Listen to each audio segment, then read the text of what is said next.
Preparation of materials. Una, kailangan mo ng sandpaper o liha. Mabibili mo to sa mga warehouse at sa mga art materials na nagbebenta ng mga art supply. Pangalawa, kailangan mo ng cutter. Sobrang halaga ng cutter kasi ito yung pampatulis mo sa lapis sa pagtatasa. Pangatlo, kailangan mo ng mga lapis na yung mga tatasaan mo na iba-iba yung grado. At syempre, meron din tayong charcoal dito at pencil eraser.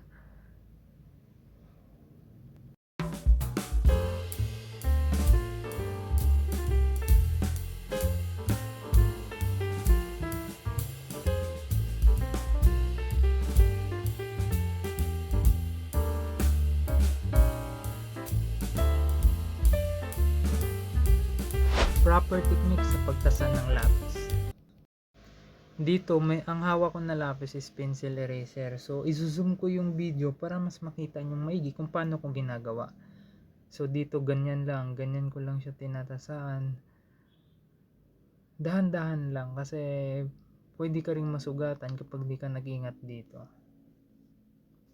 Gagamitan mo lang siya ng cutter at tatasahan mo siya ng unti-unti. Hanggang sa mak-achieve mo yung tasa na gusto mo. Kung gaano to kaganda at kalayo.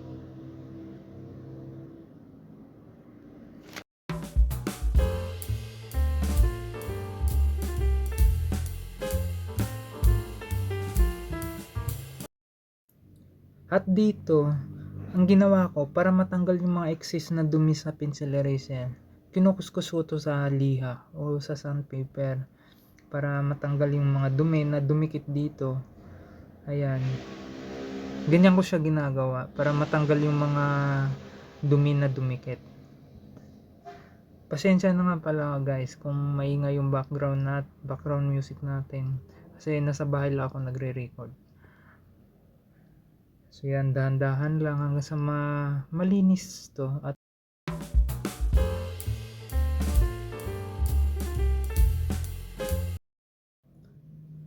sunod naman, yung graphite pencil naman o yung Staedtler na lapis yung tinasahan ko dito. Same procedure lang din. Dahan-dahan lang din ulit na pagtasa para maiwasan natin yung aksidente. Hanggang sa ma-achieve natin yung tulis na gusto natin. So ayan, kung napapansin mo, naka-zoom na naman yung video natin para mas makita nyo ng maigi kung paano ko to ginagawa.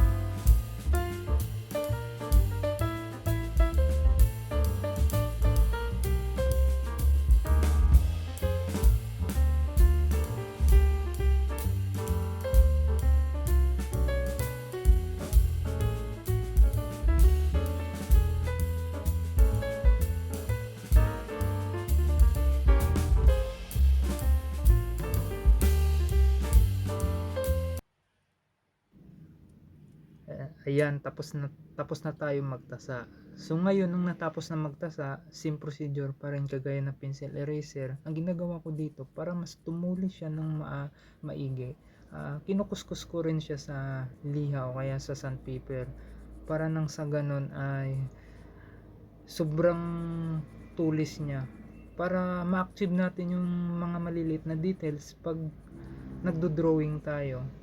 Mahalaga kasi na matulis yung lapis natin.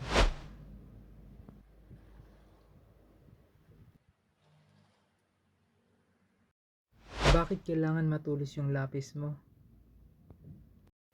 So ayan, ipapakita ko sa inyo kung gaano kahalaga kung bakit matulis yung lapis mo. So kung sa drawing na to, makikita mo sa buhok, sobrang dami niyang details na mga maliliit na strand. Kaya napaka-imposibleng ma-achieve mo yung ganito kung yung lapis mo ay hindi matulis. Tapos ang ginamit ko pa lang technique dito, which is indentation technique, which is pag-uusapan naman natin sa next video.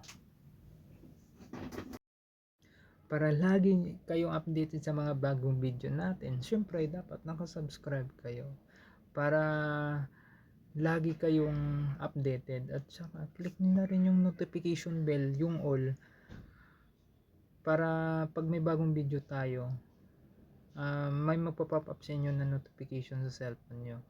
So ayun lang guys,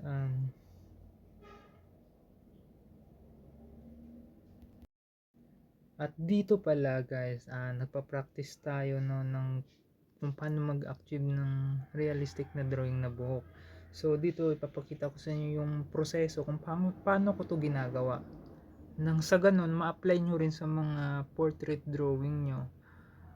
Ayan, papakita ko na lang at enjoy nyo na lang yung panonood. At kung mapapansin nyo dito, talagang sobrang tulis ng lapis na ginamit natin. Para naman sa mga malilit na strand, makuha natin ng tama kung paano yung flow ng buhok.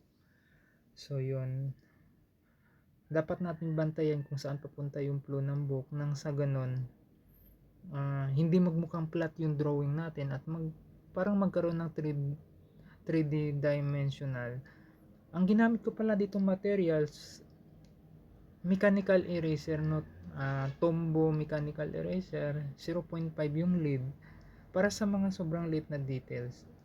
At sa mga susunod na video ay pag-uusapan natin yung kung gaano kahalaga yung mechanical pencil na yan. At bali, pinutol-putol ko lang din yung mga video na to kasi hahaba yung oras ng pagre-record natin.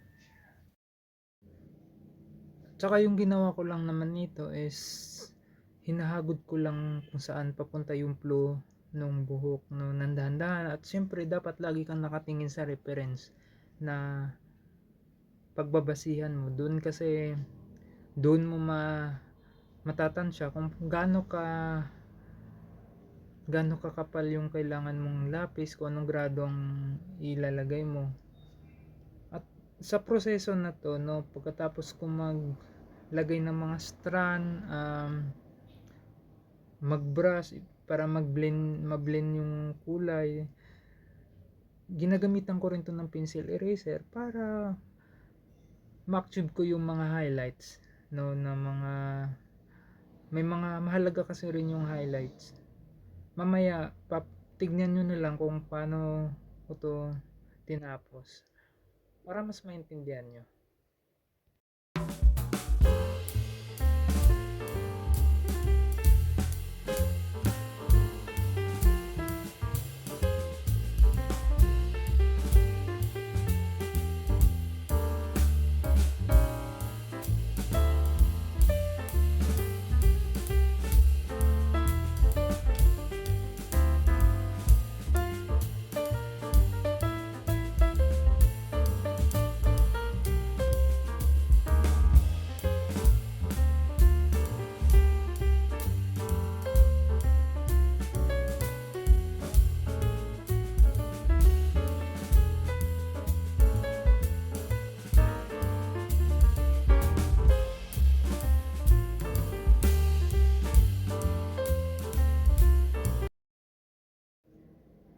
So ito na yung result no ng pagdo-drawing natin. So ayan, nakikita nyo yung highlights, yung shadow ng buhok.